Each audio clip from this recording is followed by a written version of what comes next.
이제 앞에서 말씀드린 것을 정리해서 여기서 설명드릴 텐데요. 이것은 청동창, 고정시에서 발견된 청동창에 있는 족보입니다. 3대, 이것은 4대, 이것은 5대입니다. 여기에 자리에 비인 것은 이 4대를 설명하기 위한 내용이 여기에 들어가게 됩니다. 그럼 한번 보시겠습니다. 자, 여기서 보시면 앞에서 설명한 것처럼 바로 여기에 있는 하나, 둘, 셋, 이 중부일개죠. 여기 중이 있어요. 그 다음에 2분을 이었습니다. 그것이 네 번째입니다. 그렇기 때문에 발음이 4가 되었습니다. 그래서 이 네 번째 되는 이 인물이 바로 이 사시가 되는 것이고, 이분의 토템은 돼지가 됩니다. 그래서 일전에 돼지 근문을 보여드렸었는데, 그 배 부분에 보면 거기에 사자가 이렇게 표현되어 있습니다. 그래서 바로 이 백익의 선조가 바로 이 사시다 하는 것을 알 수가 있고, 이것은 전신 하나님을 나타내고, 두 손으로 이렇게 받드는 것은 이분에게 예를 올린다, 제사를 올린다, 이런 뜻이죠. 이 화라고 하는 것은 대화, 직신, 그분의 계통을 이은 나라가 바로 진나라다. 그러니까 사시와 바로 이 신동 하나님과 화씨를 이은 그러한 나라가 진나라다 하는 것을 알 수가 있습니다. 자, 그래서 이 사씨가 요 분이고요. 요것은 바로 신이라는 글자인데, 오늘날 우리까지 전통적인 그 무덤 양쪽에 있는 망주석을 보게 되면 바로 이러한 형태로서 표현이 되어 있습니다. 이렇게 글자가 신이라는 글자가 이 기둥으로 서 있고, 그 다음에 머리 부분에는 불꽃이나 또 그것을 대신할 수 있는 그런 상징으로 이렇게 표현이 되어 있습니다. 불꽃이나 혹은 해의 모양, 둥근 모양으로 표시를 하고 있습니다.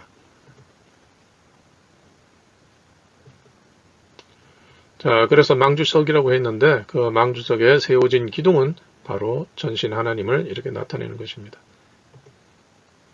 자, 그 다음에 그 아드님, 이 전신 하나님의 아드님, 그분은 바로 호남성에서 발견된 대화인면문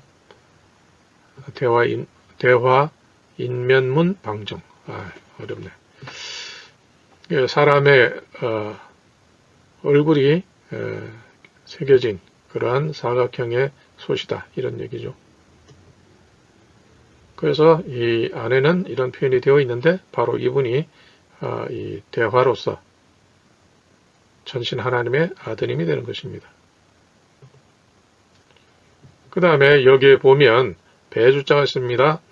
이것은 고향 임금님 부부, 이거는 이 고향 임금님의 아드님 중에서 첫째, 대부일개, 여기에 이렇게 표현을 해 두었습니다. 그래서 이 고향 임금님에 관한 것을 이렇게 보게 되면 이런 표현이 되어 있습니다. 이 주자가 있는데, 이것은 제사의 모양이 아니고 이건 사신을 접대하는 그런 모양. 그리고 아버지 사자가 있습니다. 그래서 그러면 이분은 누구냐? 바로 이분은 아버지라고 하는 것을 보면 바로 이분에게 장가든 것이죠. 그러니까 오늘날로 말하면 장인이 너는 이렇게 이런 것을 사신이나 손님을 귀빈 접대하는 그러한 직책을 맡긴다. 즉 외교부 장관으로 맡긴다. 이렇게 임명을 한 것입니다. 그러면 이분은 누굴까요?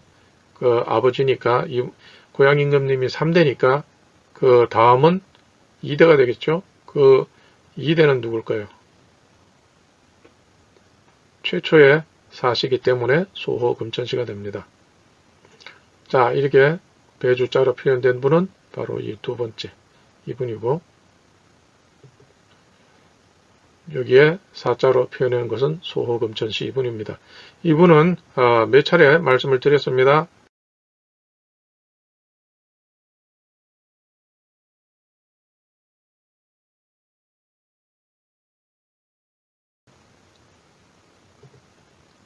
천신 하나님이 바로 이분이고 양잠신이 이분이고 이분은 반드시 쥐고 있어야만 하는 분입니다. 이분에게서 떨어지면 그 공동체에서 리더가 될 수 없습니다.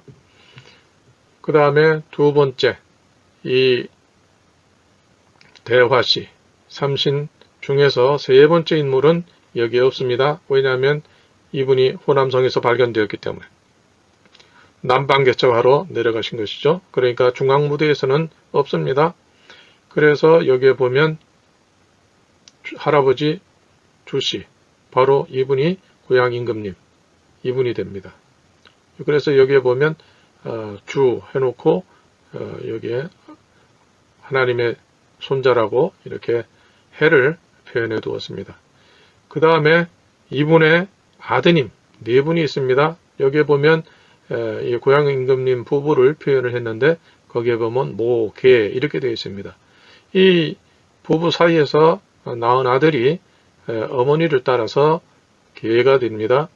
어머니가 개, 목의 사위니까 어머니의 표시를 해두었습니다. 그래서 하나, 둘, 셋, 넷을 낳았다는 것이죠. 그래서 여기에 보면 부, 개 이래 되어 있는데 이 네 분 중에 한 분이 여기에 들어있는 것입니다. 그러니까 이것이 유물이나 금문을 통해서도 정확하게 대를 맞춰가지고 딱딱 이렇게 지목할 수가 있는 것이죠. 그리고 이게 이제 중국 학자들은 이것이 상나라 때의 인면문이다 이렇게 되어 있는데 정말 상나라 때일 수도 있겠지만 이것을 상나라로 볼 수 없는 이유는 이 글자의 형태가 상나라 때와는 엄연한 차이가 있기 때문에 그렇습니다. 만약에 이것이 상나라 때였다면 아마 글자 수가 그때 당시에 6,000개도 넘었는데 6,000, 7,000 이렇게 되어 가는데 요 두 글자만 딱 남길 리는 없겠죠. 뭐라고 좀 설명을 많이 했을 텐데. 그래서 이것이 바로 의고학파의 그 주장처럼 은나라 이전의 역사는 인정할 수 없다. 그래서 은나라 때보다도 이른 시기에 글자나 유물임에도 불구하고 은나라로 편입시키는 그러한 어떤 잘못된 역사 인식 중에 그 사례 중에 하나가 아닌가 이런 생각이 들기도 합니다. 그래서 이러한 것은 연대 측정이 안 되는 걸까요? 이런 것도 연대 측정 그걸 알아보게 되면 뭐 상나라 때일 수도 있겠고 제 생각으로는 더 이른 시기에 적어도 1000년 정도 앞당겨지는 그러한 기물이 아닌가 이런 생각도 들기도 합니다. 자, 4대 여기 말씀드린 것처럼 주자에다가 조선할 때도 오른쪽에 이 표시가 있죠. 그리고 이분은 바로 천신 하나님의 혈통이다, 손자다 하는 것을 여기에 이렇게 표현해 두고 그 부인이 되는 계시 이렇게 되어 있죠.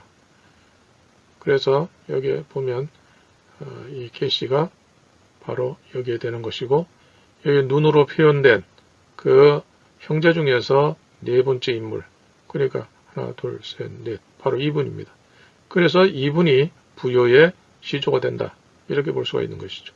여기서도 마찬가지로 그렇게 표현되어 있고 여기도 그렇게 표현되어 있습니다.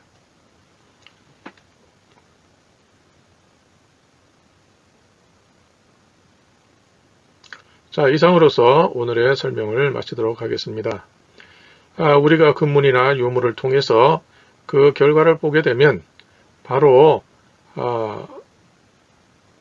한민족의 시작은 결코 만주나 한반도가 될 수 없다. 물론 고조선 역사의 영역에 포함은 되겠지만 그 중심지역은 종묘사직이 있는 중심지역은 산동 곡부다 하는 것을 알 수가 있겠고 부여의 시조가 되는 백액이라는 분이 있었던 시조로 하는 바로 이 진나라, 이 진나라도 역시 상엄이라고 하는 곳에서 은나라가 망하면서 서쪽으로 20만 명이 끌려왔다. 그것이 상엄은 오늘날 지명으로 볼 때에 산동성, 곡부 이 지역이 된다. 따라서 설문해자에 있는 그 내용 속에 보면 아사다리 곡부라고 하는 그 내용은 매우 정확한 설명이다. 그렇기 때문에 고조선은 이 땅에서 성립될 수가 없다. 고조선의 중심지역은 산동이었다 하는 것을 이 유물이나 또 고대 문헌이나 또 금문 이런 것들을 통해서 얼마든지 확인할 수가 있습니다.